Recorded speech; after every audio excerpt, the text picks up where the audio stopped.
میں آپ کی اس گرمی کی برداشت کو پھر ایک بار سلام کرتا ہوں. میں سلام ہے آپ پر کہ جب آپ خدا کی بارگاہ میں کھڑے ہوتے ہیں. سلام ہے آپ پر کہ جب آپ خدا کی بارگاہ میں رکوع کرتے ہیں.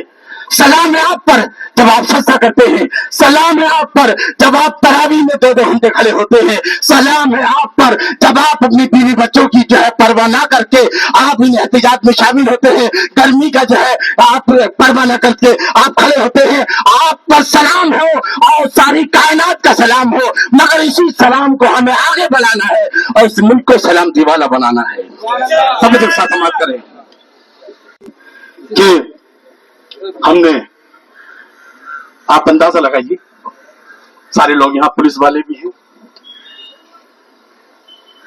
آج پولیس والے نہیں، میڈیا والے پولیس والے. پہلے یہ ہاف چٹی رہے، مطلب ہاف پینٹ رہتی تھی، یاد ہے کہ نہیں؟ یاد ہے کہ نہیں؟ یہ ہاف پینٹ سے جو یہ پوری پینٹ کس نے دی ہے؟ یاد ہے آپ کو؟ یاد ہے؟ سابق چیف منسٹر عبدالرحمان انتولے. یاد ہے کہ نہیں؟ یہ اسلام کی وہ ابھرتی تصویر ہے. بھارت تھا مگر بھارت نامکمل تھا، مسلمانوں نے اس کو مکمل کیا ہے. بھارت ادھورا تھا، مسلمانوں نے اس کو مکمل کیا ہے، آسمان کی بلندیوں تک پہنچایا ہے. آج بھارت کا مطلوب انسان جو ہے غیر ملکوں میں نوکری کر رہے ہیں، اور جب مسلمان یہاں پر حکومت کر رہے تھے وہاں کے لوگ یہاں کر کے نوکریاں کیا کرتے تھے. یہ ہم نے بھارت کو وہاں تک پہنچایا تھا. ایک بات اور ہے خاص طور سے، جس نے مندروں سے جگہ چھینی نہیں ہے بلکہ سینکڑوں مندروں کو جگہ دی ہے.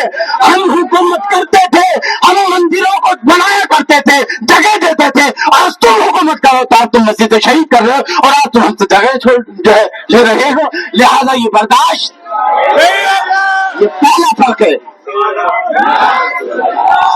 اور دوسرا فرق کیا ہے؟ ہم ایک ساتھ سماعت کر رہے ہیں. ہم نے 900 سال حکومت کی. ہم اگر لائٹ ناشتہ بھی لیتے ہیں، کون سا والا لائٹ ناشتہ بھی کرتے تو بھارت کی سرزمین پر ایک بھی غیر مسلم نہ ہوتا. اگر تم موجود ہو اور اصلیت کے ساتھ ہو تو یہ ہمارے انصاف کی سب سے بڑی دلیل ہے. جہاں ہمیں کوئی دل کی ضروریات یا ذل الہی محمد اکبر کا حکم ہے اس پر عمل کیا جائے، یا کوئی بل کی جو ہے کہیں منوانے کی ضرورت، تو ہم نے جو ہے اس کو مہان بھارت بنایا تھا. کیا بنایا تھا؟ مہان بھارت. وہی اورنگزیب جس کے نام سے تمہیں چڑ ہے، میں کہتا ہوں تو آپ عدالت قائم کرو. میں یہ ثابت کروں گا کہ اس ہندوستان کو اگر مہان بھارت بنایا ہے تو انگریز نے بنایا ہے. اس ہندوستان کو اگر سب سے مالدار ملک بنایا ہے تو انگریز نے بنایا ہے. اس ہندوستان کو سب سے زیادہ طاقتور بنایا ہے تو انگریز نے بنایا ہے. تم عدالت قائم کرو، نہ کوئی مسلمان جج رہے گا نہ کوئی ہندو جج رہے گا، بلکہ ایسے انسان کو جج بناؤ کہ جو کسی کا نہ ہو وہ ثابت کرے گا اتہاس کی روشنی میں کہ جو انگریز جورن سے وہ ہے کہ جس نے اس ہندوستان کو زمین کی پسیوں سے اٹھا کر آسمان کی بلندیوں تک پہنچایا ہے. تو ہم نے مہان بھارت بنایا مگر تم نفرتوں کے ذریعے اس کو توڑنا چاہتے ہو. تیسری بات کیا؟ ہمارے منہ سے جو نکلے وہی صداقت ہے. ہمارے منہ سے جو نکلے وہی صداقت ہے. ہمارے منہ میں تمہاری زبان تھوڑی ہے، ہمارے منہ میں تمہاری زبان تھوڑی ہے. میرے دوستوں بزرگوں، خاص طور سے مسلمانوں سے میں کہنا چاہوں گا، ایک آدمی ایک مرغا پالتا تھا. آج ہی مجھے ہمارے ایک ساتھی شمشاد بھائی نے انہوں نے بتایا، تو اس کی نیت خراب ہوئی کہ اس مرغے کو مجھے کاٹنا ہے.